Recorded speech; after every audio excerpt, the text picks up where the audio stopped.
السلام عليكم ورحمة الله تعالى وبركاته.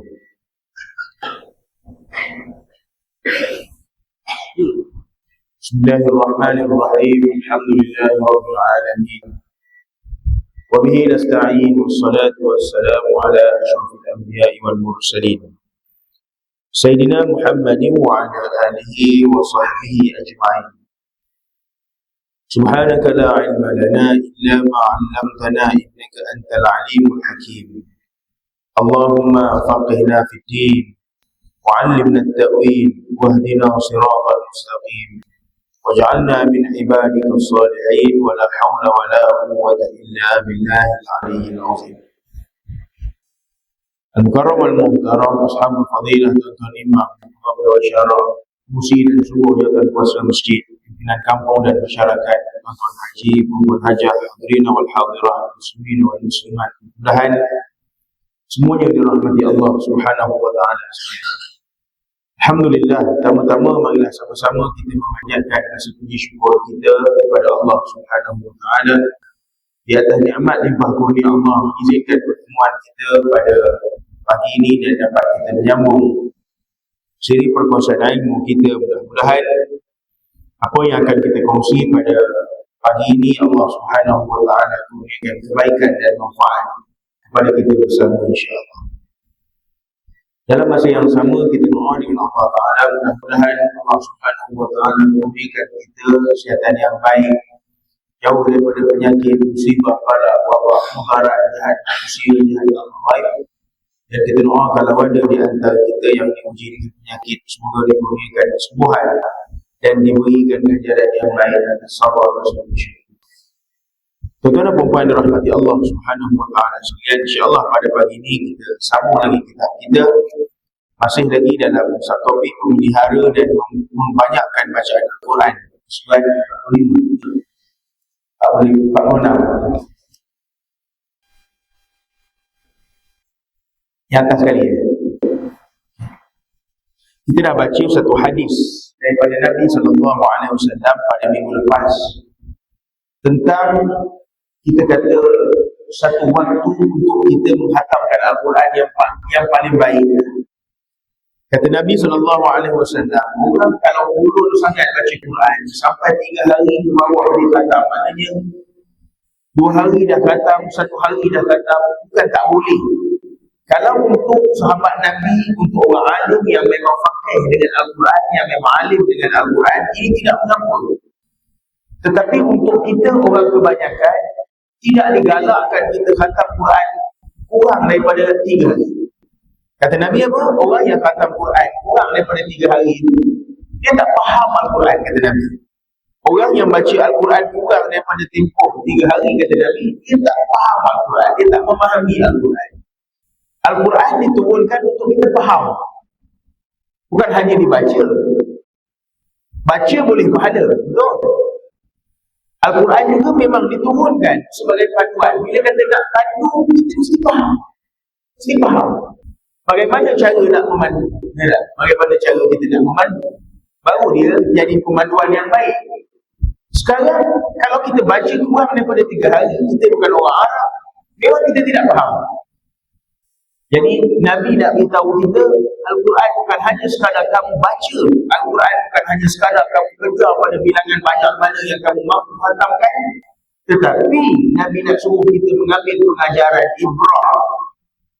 Cerita-cerita yang ada. Kita kata mautu Al-Quran itu diturunkan, sebab Al-Quran itu diturunkan, baru jadi berarti. Macam saya cerita dengan tuan-tuan, biasa orang baca surat khabar, dia faham cerita dengan orang hanya tengok gambar saja.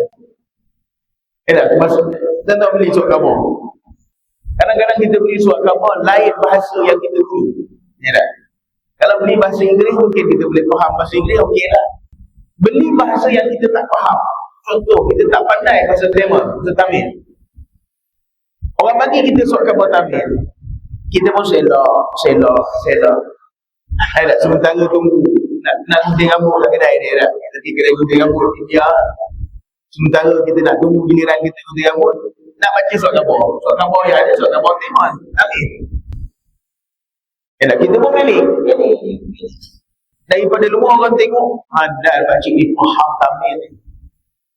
Sekali budak tu pun mari tanya, pakcik, apa cerita? Jawapan dia, saya tengok gambar je. Saya tengok gambar je. Tak faham pun. Tengok gambar. Daripada gambar tu, kita boleh teka cerita dia. Mungkin. Tapi mungkin juga gambar tu, gambar lama dulu. Jadi tak boleh. Kadang-kadang ada gambar. Dalam surat gambar dia tulis, gambar sekadar hiasan. Bukan gambar tu menggambarkan isu yang sedang berlaku. Bukan gambar yang diletak tu menunjukkan perkara itu yang terkini. Tidak. Dia tulis bawah tu, gambar sekadar hiasan. Dia tulis pun dalam masa tamil. Jadi kita tak faham. Jadi kita pun tahu ini cerita dia. Tak sekali dia tunjuk, ini gambar ni dulu pakcik. Kalau tak silap saya, dia kata, ini tampak menara KLCC. Kalau gambar pakcik ni KLCC pun tak ada lagi. Jadi payahlah kita baca-baca KLCC utuh.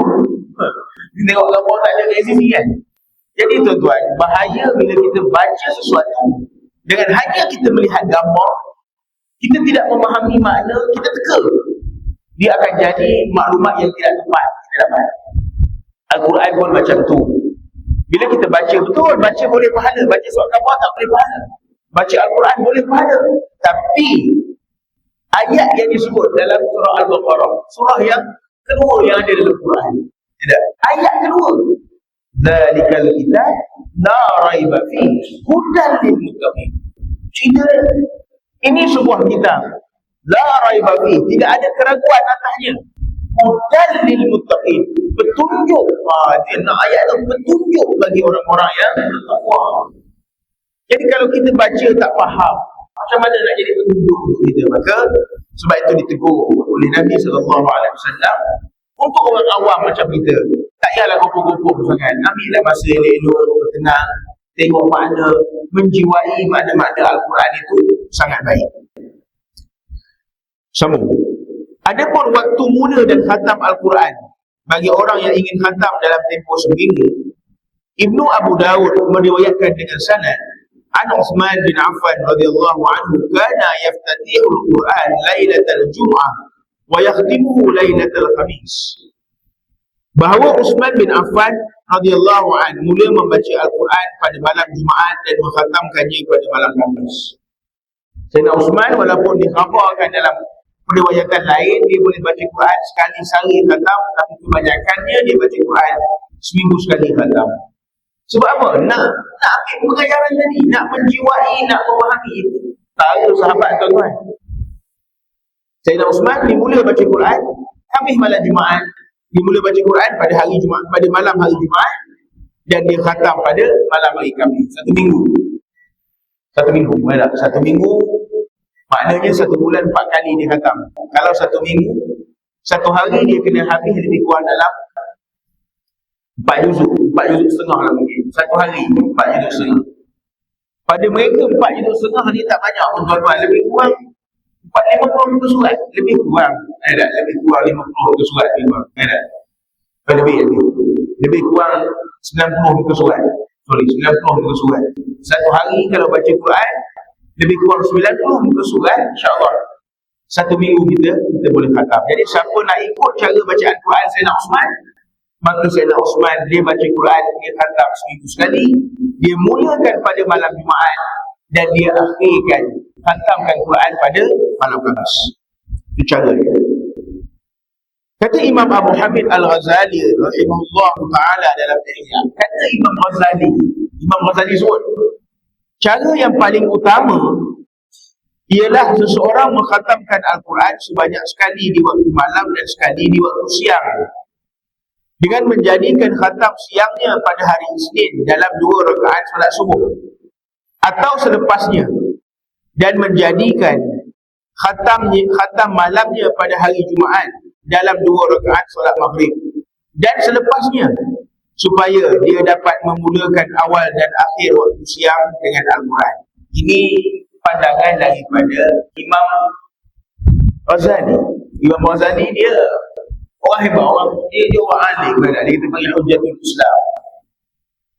Cara dia nak dekatkan diri dengan Allah Ta'ala, dia punya amalan 2 kali khatam tuan-tuan. 2 dia punya amalan, kerana dia nak dekat diri dia dengan Tuhan.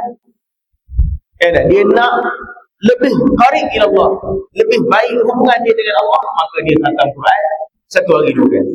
Ini cara Imam Ghazali. Tadi cara Sayyidina Uthman, ini cara Imam Ghazali.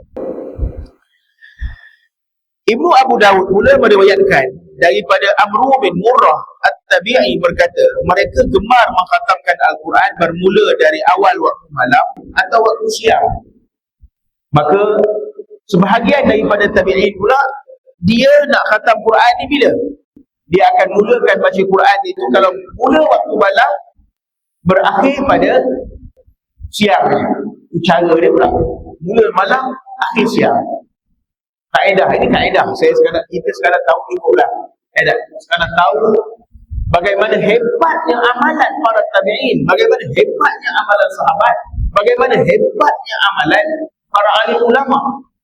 Mereka khatam Quran satu hari 2 kali.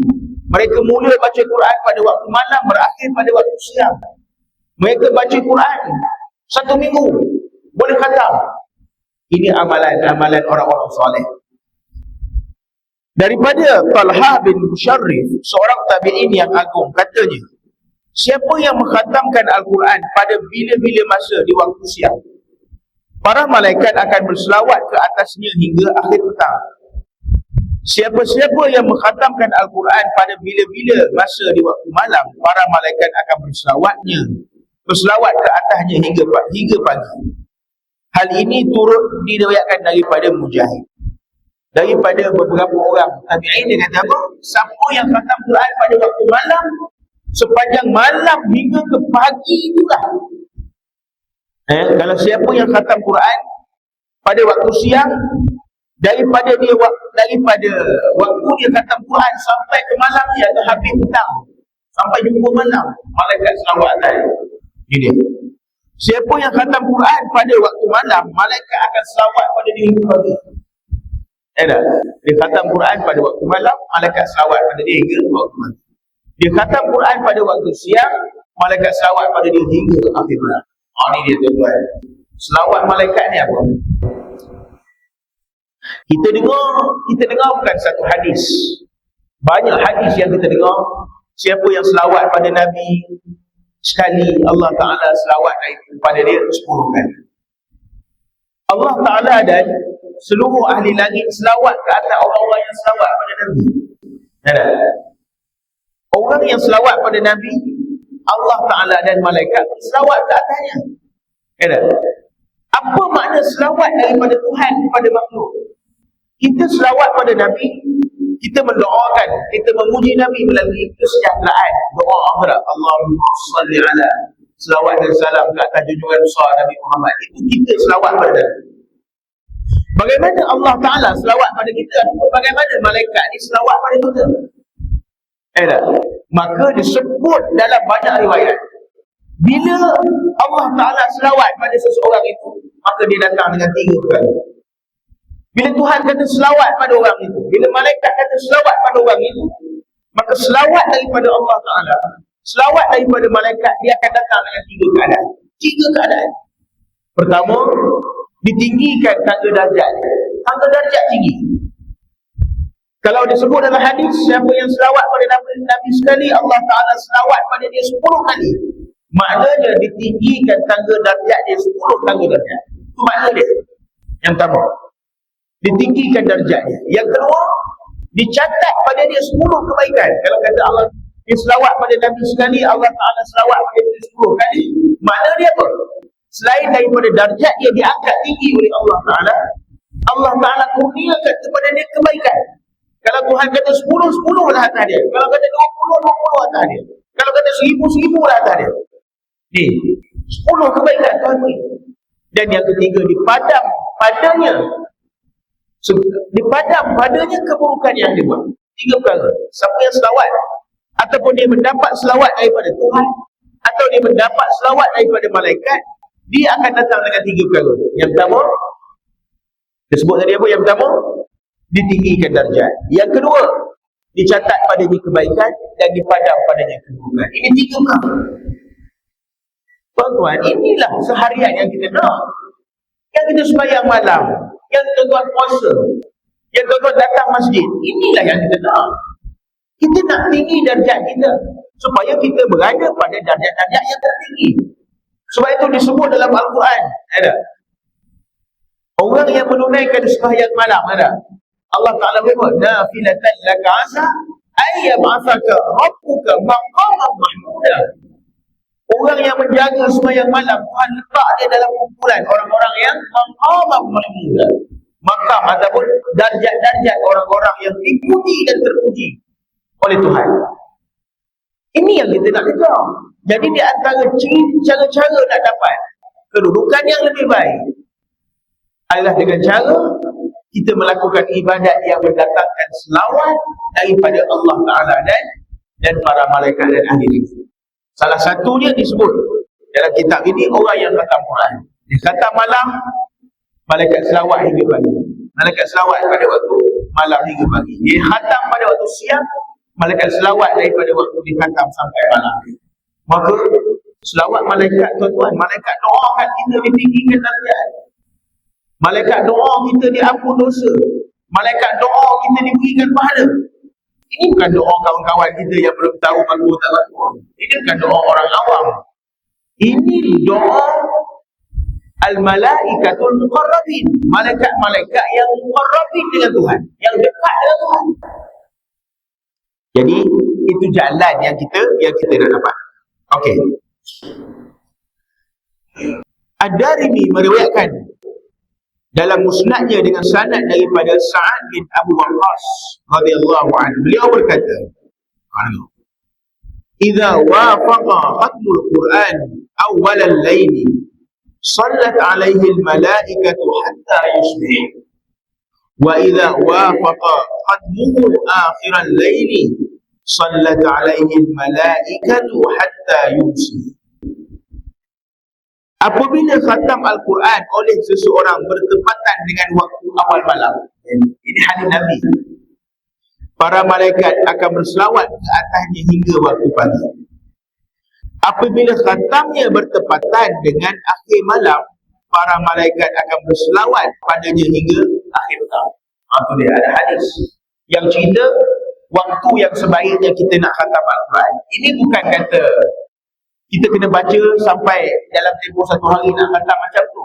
Maksudnya bila-bila pun tuan-tuan baca Quran, cuba cari waktu kita. Katalah kita ambil masa sebulan sekali nak khatam, tak apalah, ambil sebulan sekali, 2 bulan sekali pun nak khatam, it's okay, tak ada masalah. Yang penting waktu kita nak khatam itu sebaik-baiknya carilah waktu awal malam.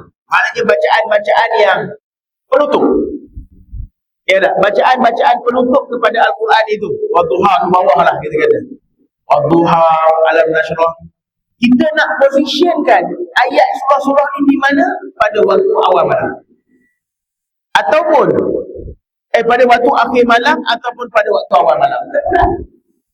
Positionkan, maknanya janganlah cari waktu tengah hari. Bukan kata tak boleh, tapi kalau dah sampai pada waktu itu boleh je.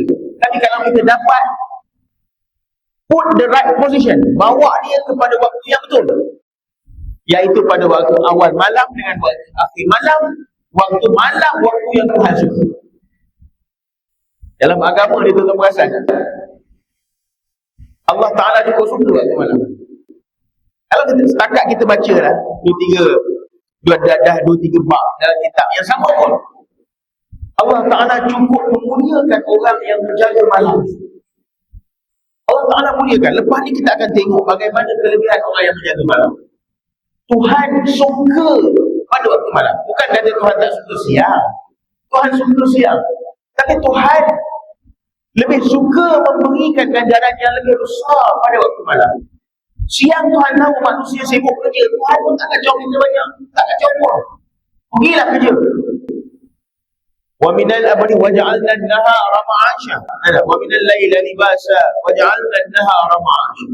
Pada waktu siang pertibaran lah, buat kerja, buatlah kerja apa nak buat, pergilah. Tuhan tak larang, selagi mana kerja itu mematuhi agama, buatlah, tak ada masalah. Wa minal laili libasa, pada waktu malam kita ambil pakaian, mana rehat lah. Tapi dalam keadaan kita berehat itu, Tuhan nak tengok bagaimana ta'ammul kita kepada Tuhan, kehambaan kita kepada Tuhan, sehingga mengorbankan malam yang enak, malam yang sedap untuk Tuhan. Oh, itu bukan benda yang senang. Bukan benda yang senang. Kita nak bangun kencing malam pun malas. Kita nak kencing, nak bangun kencing pun malas. Sebab apa? Sedapnya tidur ni. Boleh tahan lagi ni, boleh tahan lagi. Dia sampai dah rasa boleh kencing tu macam nak pecah lah, baru kita kelam kabut kita. Selagi kita boleh tahan, kita nak bangun kencing tu pun kita malas. Punyalah nak cerita sedapnya tidur ni. Sedap tidur ni. Sebab itu tuan-tuan perasan tak? Jangan kata siapa-siapa pun, semua orang lah saya ingat begitu. Kita kalau tengah tidur, orang ganggu tidur kita, apa yang berlaku? Emosi tak stabil tu. Emosi kita nak marah, ya tak? Kita rasa tak syok, badan rasa tak sedap, semua tak kenal kita rasa. Sebab apa tuan-tuan? Sedapnya tidur itu. Nak korban kepada Tuhan benda yang paling sedap. Oh tuan-tuan, bukan senang. Betul, saya cakap dengan tuan-tuan, benda yang paling sedap adalah tidur pada dunia. Paling sedap. Cakaplah apa pun. Kalau orang cerita makanan, benda yang paling sedap, tak ada. Makanan tuan-tuan, bukan. Makanan bukan semua. Ada orang kata makan tu sedap. Itu makan tak sedap. Tapi satu perkara yang manusia sepakat dalam sedapnya adalah tidur. Sepakat manusia jaga sedap.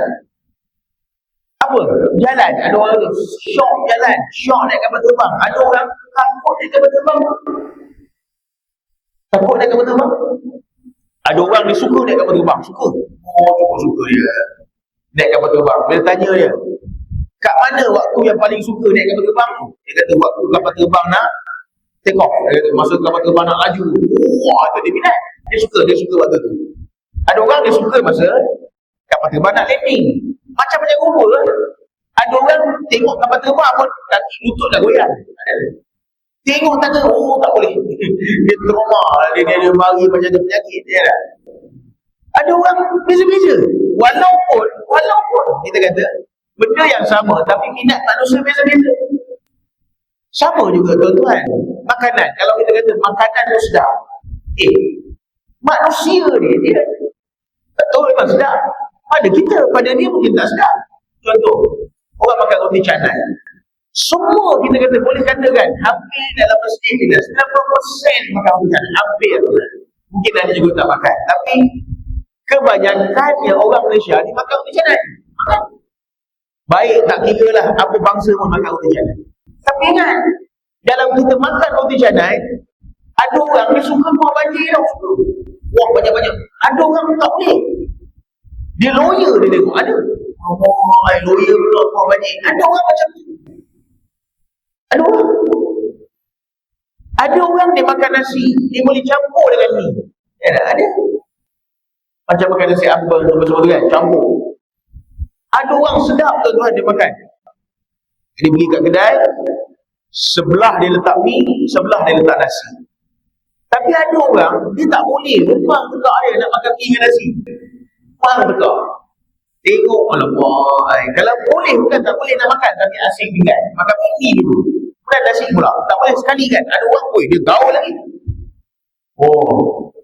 Jadi apa? Manusia sepakat mak makan. Tak sepakat manusia dalam mak makan. Tak sepakat pun. Tak sepakat kita nak kata sedap pada makan itu. Ikut apa yang kita punya tegak. Tapi bak tidur sepakat sedap. Sepakat.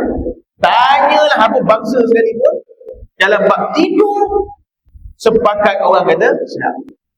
Sebab syarat pada tidur, kalau makan kita kata apa? Tengok tukang masak yang pandai, sedap masaknya. Bahan-bahan mesti cukup. Tidur dia tak perlu syarat yang banyak. Tidur ni syarat dia apa? Ngantuk kan? Tak kira di mana. Tak kira di mana. Tak kira tuan-tuan. Tak kira. Itu yang kata sepakat. Dia tidak mensyaratkan perlu ada tilam yang sedap. Tak pun. Tak payah pun. Ya tak? Kadang-kadang kita duduk tepi pantai atas pasir sandor, gelap atas pasir. Nak cerita lah tidur ni. Maka bila orang boleh mengorbankan waktu malam untuk Tuhan, Tuhan sangat menghargai orang mengorbankan perkara yang paling sedap dalam hidup ini. Kita balik rumah nak makan, mata mengantuk. Balik masjid, mata mengantuk. Perut lapar. Yang mana kita dahulu kan? Tidur tuan-tuan, tidur. Sebab itu ramai orang bangun sahur tak berapa nak makan. Perut dia lapar, tak nak makan. Kerana nak ambil berkat saja. Mata mengantuk. Kalau dia kata tak sahur ni tak sunat, orang tak bangun sahur. Tapi pasal sahur tu sunat, orang bangun juga. Tu nak sebut. Daripada Habib bin Abu Thabit At-Tabi'i bahawa beliau mengkhatamkan Al-Quran sebelum rukuk. Kata Ibnu Abu Dawud, begitu juga yang dikatakan oleh Ahmad bin Hanbal. Bagi perbahasan dalam bahagian ini akan disebutkan dalam bab yang akan datang. Dia kata apa? Sebahagian daripada tabi'in, mereka mengkhatamkan bacaan-bacaan Quran mereka dalam sembahyang. Dia tunggu ayat-ayat tertentu yang berbaki itu dibawa dalam sembahyang dan dia khatamkan Quran dalam sembahyang. Ada tabi'in yang buat macam tu. Begitu juga Imam Ahmad bin Hanbal, dia khatam Quran. Dia tidak membacakan ayat-ayat penamat dalam Al-Quran itu di luar sembahyang, dia pilih nak khatam Quran dalam sembahyang. Itu pun bagus juga. Ya dah, kita ambil dalam 3-4 surah akhir tu, kita reserve kan. Bila masuk di sembahyang maghrib, kita membaca sebagai tanda kita memenuhi sunat baca surah dalam sembahyang, dan juga surah itu dikira sebagai bacaan Quran kita, bacaan khatam kita. Oh, cantik tuan-tuan. Yang penting apa? Baca Quran mesti konsisten. Waktu nak khatam, mungkin kita boleh tengok bagaimana amalan-amalan tabi'in, bagaimana amalan-amalan sahabat. Ini sebagai panduan saja. Bukan mesti kita nak ikut cara mereka, tapi ikut jalan orang-orang yang saleh itu adalah cara yang paling baik. Sebab itu disebut dalam Quran apa? Qul in kuntum tuhibbunallah fattabi'uni yuhibbukumullah. Kalau kamu nak dapat cinta Tuhan, qul in kuntum tuhibbunallah. Kalau kamu nak bercinta dengan Tuhan, sama ada dicintai atau mencintai Tuhan, maka kamu ikut jalan-jalan orang-orang yang dicintai dan mencintai Tuhan. Tengok orang alim macam mana dia buat. Oh, okay, macam ni. Kita ikut jalan dia. Ya tak? Tapi pastikan orang itu memang betul-betul alim, yang mengikut jalan dia betul. Sekarang ni orang pakai serban pun ramai juga yang pening. Yang baik-baik tuan-tuan jangan ambil bukan ni alim ni, ikut dia. Tak boleh macam tu. Tak boleh macam tu. Sekarang ni bahaya sikit. Ikut guru-guru yang sahih ilmu dia. Ya tak? Ini sekarang kita ikut salah orang pula kita ikut. Oh, rosak kita tuan-tuan, rosak kita. Itu pun nak hati-hati. Sambung sikit lagi. Sentiasa menjaga bacaan Al-Quran di waktu malam. Penghafal Al-Quran hendaklah memberikan perhatian yang lebih terhadap bacaan Quran di waktu malam dan solat malam. Firman Allah Subhanahu wa taala, "Min ahli al-kitab ummatun qa'imatun yatluna ayatillah ana al-laili wa hum yasjudun. Yu'minuna billahi wal yawmil akhir wa ya'muruna bil ma'ruf wa yanhauna 'anil munkar wa yusari'una fil khairat wa ulaika minas salihin." Artinya, di antara ahli kitab itu terdapat golongan yang tetap berpegang dengan agama Allah, membaca ayat-ayat Allah sepanjang malam dan bersujud mendirikan salat. Mereka beriman kepada Allah dan hari akhirat. Mereka menyeru kepada kebaikan dan mencegah kemungkaran, serta bersegera ke arah kebaikan. Mereka tergolong dalam kalangan orang-orang yang saleh. Allah Ta'ala cerita dalam Al-Quran ciri-ciri orang-orang yang saleh. Ini tuan. Nak jadi orang saleh, kita hari-hari doa, ya Allah, jadikanlah kami duduk dalam kumpulan orang-orang yang saleh. Sebab apa kita nak jadi orang yang saleh ni tuan-tuan? Pertama, kita mendapat doa daripada semua orang Islam.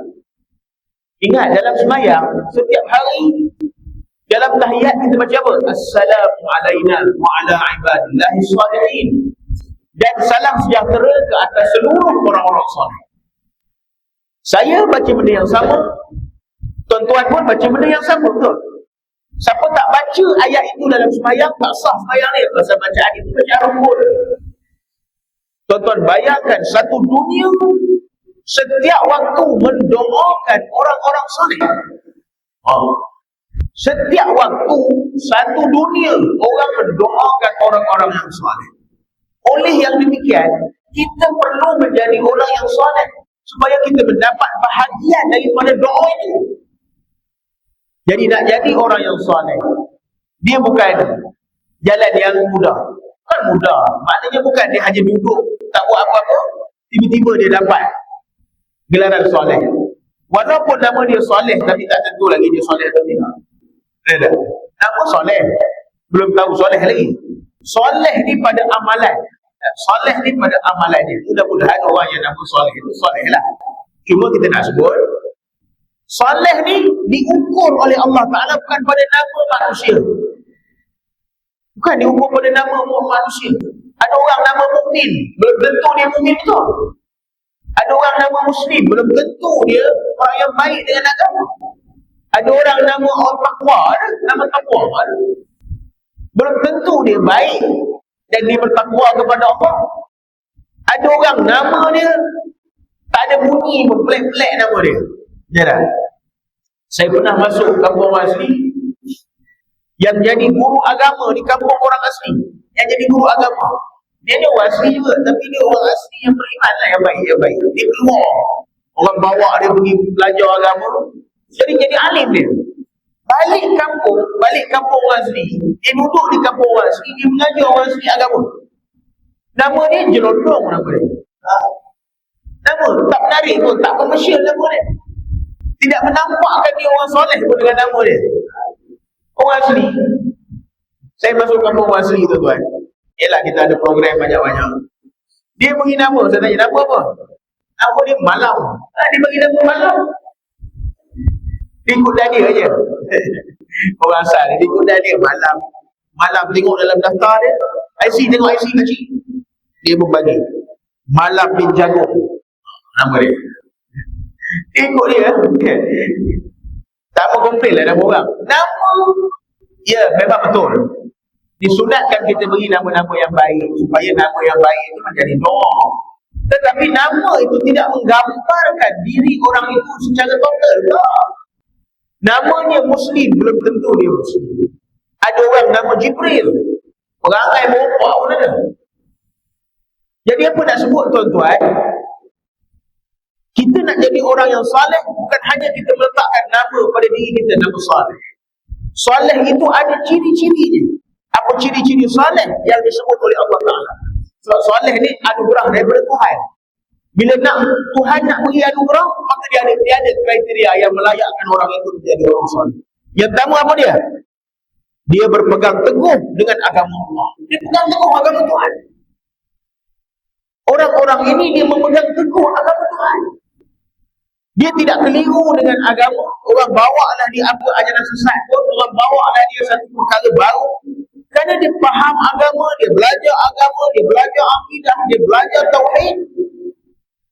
Itu membentengi dia daripada perkara-perkara mengarut yang mesut. Duduklah dia di zaman apa pun. Orang ceritalah, orang ni boleh terbang, ngarut ini semua. Dia sampai tahap itu. Ada daripada orang-orang yang pernah mengikut ajaran sesat. Kita tanya dia, pasal apa Haji ikut dia? Dia kata, depan mata saya, dia bagi saya barang, dia kata cuba ketuk.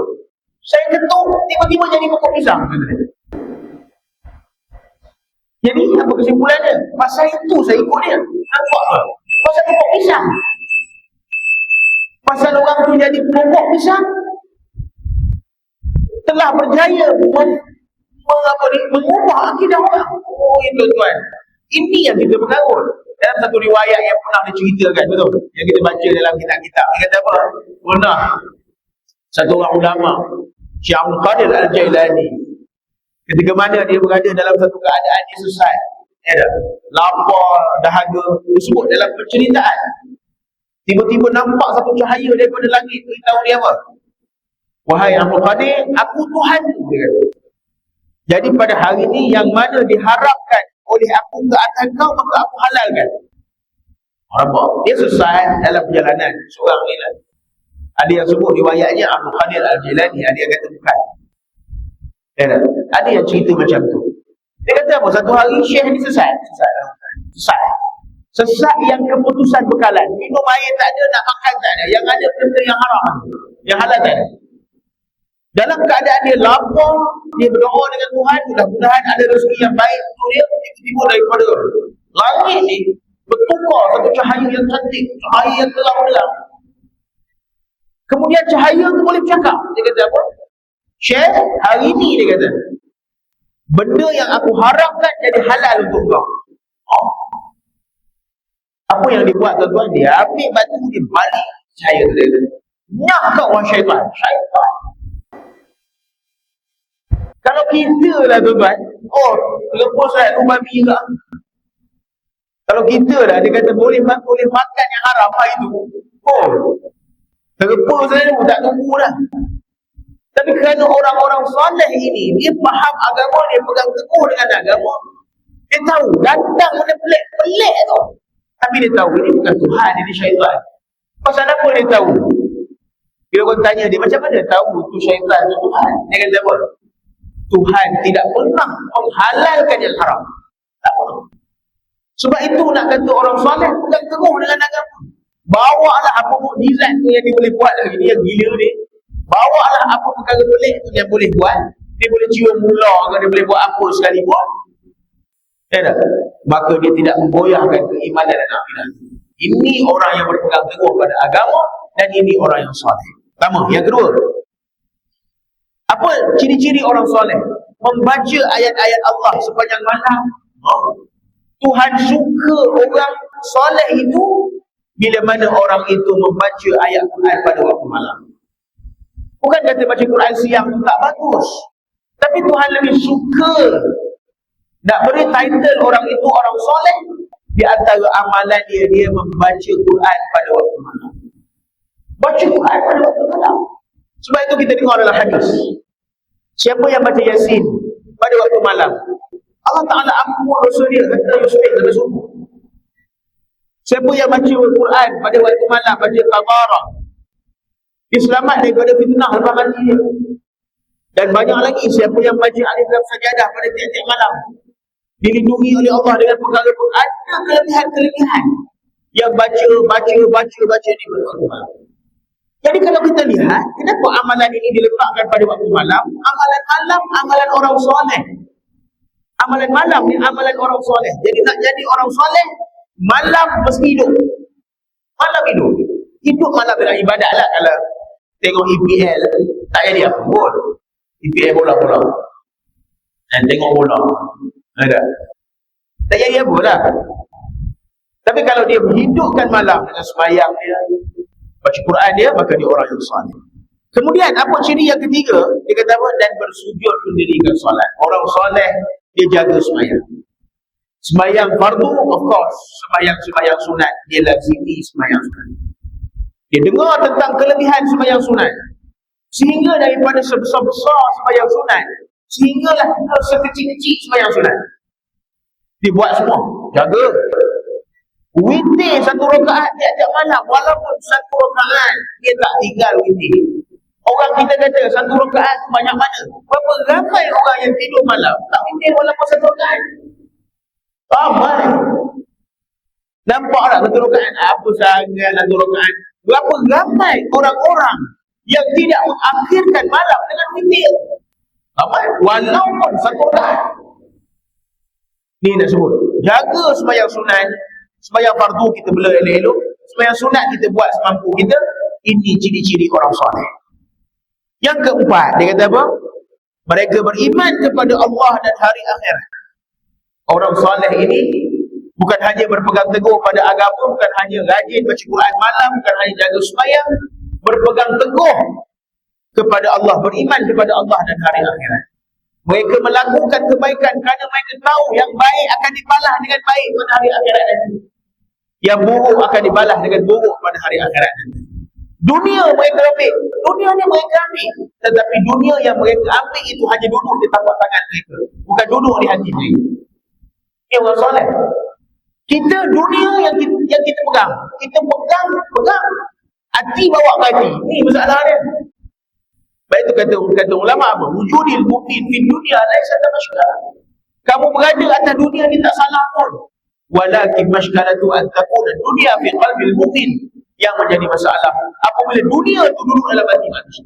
Sedap tidur nak tinggalkan tidur untuk bangun sembahyang sunat tak boleh. Saya sebut tadi lah, bangun kencing pun tak boleh, apa lagi nak terus sembahyang. Itu maknanya apa? Dunia duduk dalam hati.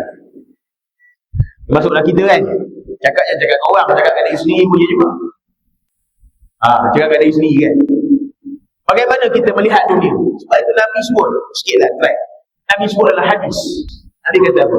Satu hari Nabi berjalan dengan seorang sahabat. Kemudian Nabi tanya sahabat, kebetulan ketika mana mereka berjalan, Nabi berjalan dengan sahabat itu, sedang Nabi berjalan, nampak ada seekor bangkai. Saya nak cerita dengan tuan-tuan cerita ni, bangkai anak kambing. Bangkai anak kambing. Nabi berjalan dengan sahabat ni, tengah-tengah berjalan nampak bangkai anak kambing. Nabi pun tanya sahabat ni, Nabi kata, agak-agak kamu lah, bangkai anak kambing ni ada nilai tak pada tuan dia? Nabi tanya sahabat tu, kamu tengok tu bangkai kambing, nampak? Kamu agak-agak lah, bangkai anak kambing dia ada nilai tak pada tuan, ada harga tak pada tuan dia? Maka jawab sahabat ni, bangkai nak buat apa? Nak jual tak boleh, nak makan tak boleh, buang dah anak kambing pula, kecil isinya, tak ada nilai. Maka kata Nabi, begitulah dunia pada Tuhan, lebih hina daripada bangkai kambing, lebih tidak berharga daripada bangkai kambing. Nabi sebut, kalau kamu tengok bangkai anak kambing ni tak ada nilai, dunia lebih tidak bernilai daripada bangkai anak kambing ni di sisi Tuhan. Nak tunjuk Tuhan melihat dunia ni lebih teruk daripada bangkai anak kambing ni. Sebab itu kata Nabi apa? Kalaulah Allah Ta'ala memandang berat kepada dunia ini, tentu tidak ada orang-orang kafir dan orang-orang jahat itu beriman. Kalau Tuhan pandang dunia ni hebat, dunia ni bagus sangat, orang kafir, orang yang lawan Tuhan tak dapat makan. Sebab apa? Tempat ni tempat baik. Kalau Tuhan rasa tempat ni baik, orang yang tak layak berada di tempat yang baik, Tuhan tak bagi masuk. Kalau dia boleh masuk pun dia tak layak dapat privilege itu. Macam kita lah kan, kalau kita, orang pandang, kalau naik kapal terbang, orang pandang apa? Business class. Dah tengok business class? Business class ni tuan-tuan, dia bukan hanya sedap duduk dalam kapal terbang tu. Dia ada bilik dia panggil waiting room, tempat menunggu dia panggil executive lounge, tempat menunggu dia. Kita yang naik ekonomi kelas 3 ni, jangan kata nak duduk business class, nak masuk duduk dekat executive lounge tu pun tak dapat. Lalu depan nak intai dalam pun dia tak bagi. Punya sedapnya tuan-tuan. Saya tengok dalam internet lah, tengok dalam video, ada kapal terbang yang ada business class. Siap ada tempat mandi, shower. Tuan-tuan pernah mandi dengan terbang? Tak pernah kita. Mana nak dapat kena maki dengan pramugari ni? Mandi dah tengok mana. Nak cerita apa tuan-tuan? Nak masuk tak layak. Sebab apa? Tempat tu terlalu eksekutif. Tempat tu selalu eksklusif, sesuai dengan harga yang dia bayar. Jadi dunia ni, kalau Tuhan pandang dia mahal sangat, Tuhan pandang berat kat dunia ni. Macam tadi lah, macam executive lounge ni tadi, tak semua orang boleh masuk. Yang baik-baik lah, yang bayar mahal, yang berduit, yang ada kelas, dia lah boleh masuk. Tapi pasal dunia ni tak berharga pun pada Tuhan. Nak makan lah kau, walaupun kau tak sembahyang, tak bayar zakat pun tak payah bayar, tak apa. Tak halang rezeki kau. Itu dunia ni. Sedang dia tahu akhirat esok satu waktu yang lebih bernilai dan berharga daripada dunia. Sebab itu akhirat esok, orang jahat takkan masuk syurga. Orang jahat takkan masuk syurga. Maka ini orang-orang soleh, dia tahu beriman kepada Allah dan hari akhirat. Kemudian dua lagi dia kata apa? Menyeru kepada kebaikan dan mencegah kepada kemungkaran. Seru kebaikan dan mencegah kemungkaran. Orang soleh bukan hanya dia beribadat untuk diri dia, dia ajak orang beribadat sama dia. Sama ada dengan ucapan dia, dengan ajakan dia, termasuklah dia tunjuk pada orang imej yang baik. Imej yang baik itu adalah ta'muruna bil ma'ruf Tunjuk orang imej yang baik. Ini satu benda yang orang Islam tak buat, tak ramai buat. Tunjuk imej yang baik. Sebab itu banyak kali saya cerita dengan tuan-tuan. Apa? Cat Steven, Yusof Islam. Bila orang tanya dia, pasal apa you minat masuk Islam? Banyak lagi agama yang ada, kenapa awak memilih Islam? Dia kata apa? Saya masuk Islam, apa yang buat saya tertarik dengan Islam adalah saya mengenali agama Islam terlebih dahulu. Saya belajar tentang Islam itu dulu, baru saya kenal orang Islam. Kalau saya kenal orang Islam dulu, tak masuk Islam lagi. Sebab dia kenal agama Islam tu macam mana, itu dia masuk Islam. Tapi kalau dia tengok perangai orang Islam, tidak menarik pun hati dia untuk masuk Islam. Toilet yang paling kotor kalau di airport, di antara yang kotor adalah toilet airport negara-negara Islam. Sungguh. Toilet yang paling kotor rumah-rumah ibadat adalah di antara yang kotor. Sedangkan agama Islam menyebut an-nazafatu minal iman, kebersihan sebahagian daripada iman. Tapi orang kita, ya Allah, dah beritahu slipper tak boleh masuk dalam toilet, pakai slipper toilet. Tak, slipper dia juga. Slipper dia tu tak adalah tebal mana. Tebal tak tebal pun nipis je. Tapi bila dia pakai jadi tebal, tanah kat bawah tu, harum juga masuk toilet. Itu benda tu je, benda itu saja. Bila orang kata, "Cik, slipper kotor tak apa, noja ada." Orang lain ni suruh cuci. Ni perangai orang Islam. Ni perangai. Ya tak? Sebesar-besar mangkuk tanah, kecil tak masuk mangkuk. Sebesar-besar. Sebaik-baik setelah dia tarik, tariklah. Tak dia tarik. Ya tak? Tarik, air tak keluar. Tarik perlahan tu tak tahu. Tarik tak tercabut dia. Saya tak faham. Tak faham betul. Slipper masjid, janganlah sebut. Slipper masjid. Kalau ada yang boleh tahan 6 bulan tak hilang, champion. Slipper. Saya pun tak tahu, minat betul slipper masjid. Memang mungkin dia kata ada berkat dia, tapi kalau curi haram, tak ada berkat dia. Itu dah sebut orang Islam. Dia mesti menjaga, bersegera menunjuk apa dia kata apa, menunjukkan kebaikan. Dia kata, menyeru kepada kebaikan, cegah kemungkaran. Makna dia apa? Ajak orang buat baik, halang orang buat maksiat. Dalam masa yang sama dia juga perlu menunjukkan diri dia sebagai orang yang soleh. Dan yang terakhir dia kata apa? Bersegera ke arah kebaikan. Allah Ta'ala sebut ni. Ini bukan hadis Nabi, ini ayat Quran.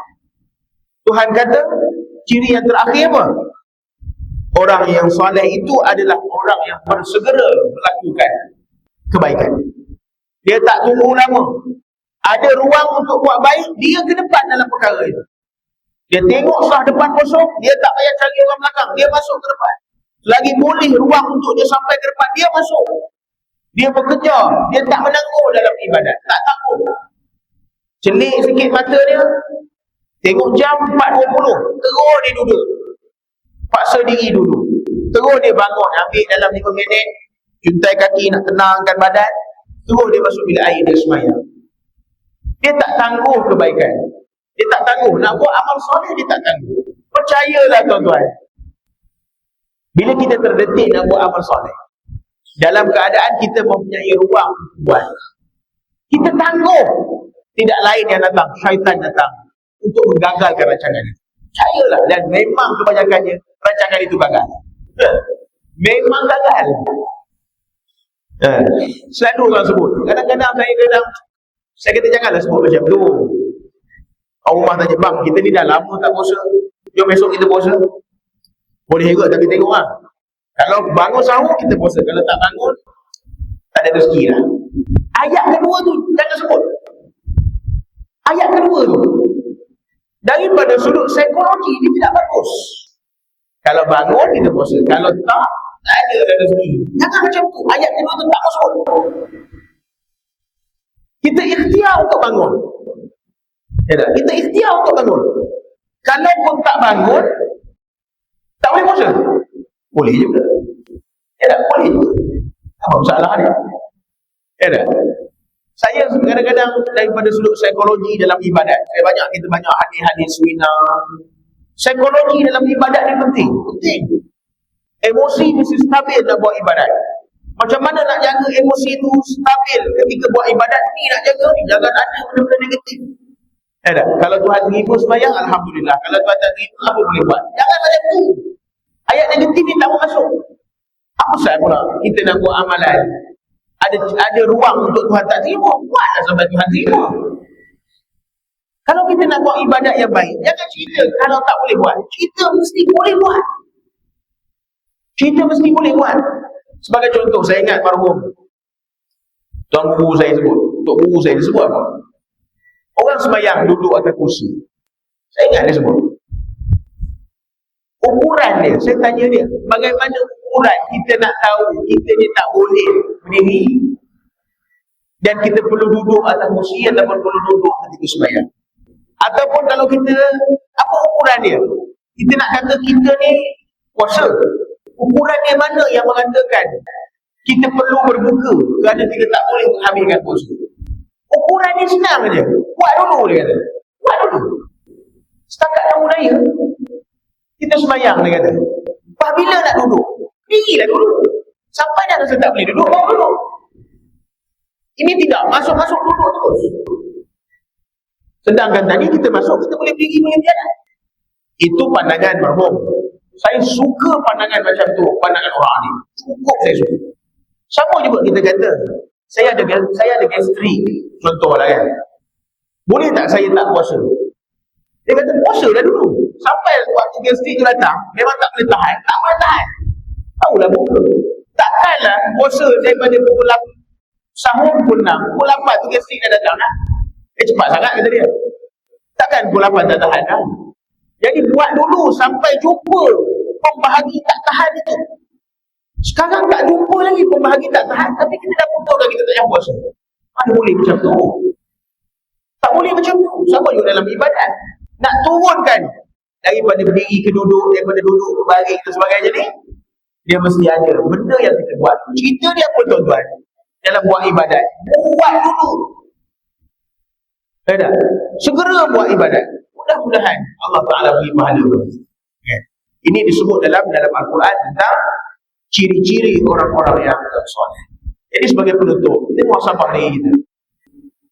Daripada 5-6 ciri yang disebut oleh Allah Ta'ala tadi, menggambarkan orang-orang yang soleh. Ada ciri. Satu, teguh kepada agama Allah, membaca ayat Allah pada waktu malam, jaga solat, beriman pada hari akhirat, menyeru pada kebaikan, mencegah pada kemungkaran dan bersegera kepada kebaikan.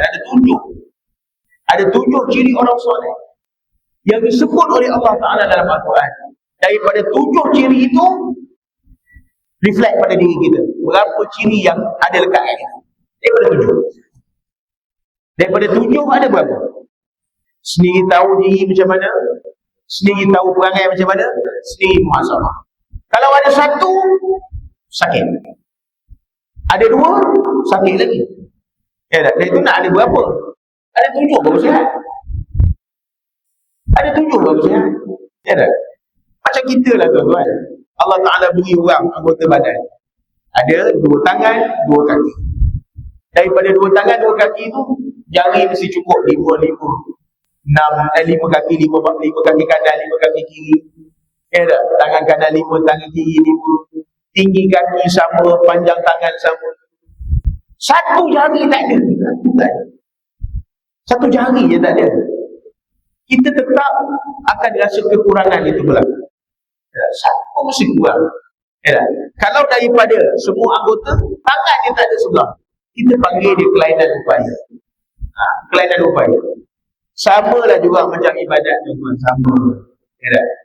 Ciri-ciri ni, kalau tak ada 7, ada 6 pun okey. Dia tak okey, dia mesti ada 7. Jangan macam tu. Esok orang kata, ya, awak ni ada ciri-ciri orang soleh, tapi orang soleh kelainan upaya. Janganlah macam tu tuan-tuan. Kita nak orang soleh yang sempurna sifatnya. Kelainan upaya itu satu anugerah Tuhan untuk orang-orang tertentu daripada feeling. Tetapi dalam ibadat tidak boleh menjadi kelainan upaya. Tak boleh. Kerana kita yang menentukan ibadat itu macam mana. Orang kelainan upaya, tak ada kaki masuk masjid semayang. Tengok dalam internet macam mana. Malu kita. Orang tak ada kaki, tawaf pakai tangan. Ada. Orang ada kaki, ada tangan, tawaf naik skuter. Macam. Tak malu. Orang tak ada kaki, tawaf dekat bawah pakai tangan. Tunjuk pusingan. Pergi sa'i, pakai tangan sa'i. Orang ada tangan, ada kaki, naik skuter. Hairan tu. Hairan semua. Jadi, muhasabahlah kita macam mana tuan-tuan. Dan Allah Ta'ala memudahkan kita untuk menjadi orang-orang soleh dan bersifat dengan sifat-sifat orang-orang soleh. Wallahu a'lam, kita berhenti setakat ini dulu. Mudah-mudahan apa yang kita kongsi pada pagi ini Allah Ta'ala beri baik pada kita. Yang baik semuanya daripada Allah. Yang tidak baik itu kelemahan, kejahilan, kedaifan di saya sendiri. Qul bihadza wa nastaghfirullahal azim li wa lakum. A'udzu billahi minasyaitonir rajim. Bismillahirrahmanirrahim. Alhamdulillahi rabbil alamin. Wassalatu wassalamu ala asyrafil anbiya wal mursalin sayyidina Muhammadin wa ala alihi wa sahbihi ajma'in. Allahumma anfa'na bima 'allamtana wa 'allimna ma yanfa'una wa zidna 'ilma. Allahumma ij'al jam'ana jam'an marhuma, tafarruqana min ba'dihi tafarruqan ma'suma, wa la taj'al fina wa la ma'ana wa la ma yanfa'una shaqiyyan wa la mahruman wa la mafruda. Allahumma rabbana atina fid dunya hasanah wa fil akhirati hasanah wa qina 'adzaban nar. Sallallahu ala sayyidina Muhammad wa ala alihi wa sahbihi wasallam. Alhamdulillahi rabbil alamin. Taqabbalallahu minna wa minkum. Wabillahi taufiq wal hidayah. Assalamualaikum warahmatullahi wabarakatuh.